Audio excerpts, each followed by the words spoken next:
অনেক দিন পর আবারও একটা বিয়েবাড়ির নিমন্ত্রণ। আর এখন যা গরম পড়েছে তোমরা তো সব্বাই জানো। এই গরমে কিন্তু একদমই থাকা যাচ্ছে না। তা বলে কি বিয়েবাড়ির খাওয়া-দাওয়া তো ছাড়া যাবে না। যেহেতু বিয়েবাড়ি মানেই জমিয়ে খাওয়া-দাওয়া। তো চলে এলাম বিয়েবাড়িতে খাওয়া-দাওয়া করতে। আর মেনুতে ছিল দেখো হচ্ছে গিয়ে তোমার প্রথমে শালপাতা দিয়ে দিল, তারপর দিয়ে দিল ফিশ ফিঙ্গার আর দিয়ে দিল হচ্ছে গিয়ে কাসুন্দি, যেটা খেতে দারুণ ছিল। তারপর রাধাবল্লভী চানা মটর দিয়েছিল, আমি মাকে তুলে দিয়েছি।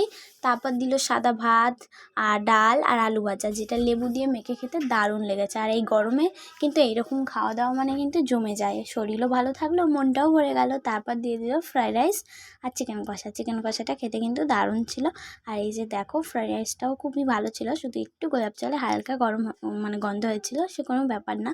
তারপরে খাওয়া দাওয়া করে দিয়ে দিল চাটনি পাঁপড়। আর এই যে দেখো এত মিষ্টি, কি ভাবছো আমার প্লেট? না না, দেখো আকাশ খাচ্ছে, দেখো ও কিন্তু বিয়েবাড়িতে মিষ্টি খাওয়ার জন্যই যায়। তারপরে দিয়ে দিল আইসক্রিম। টাটা।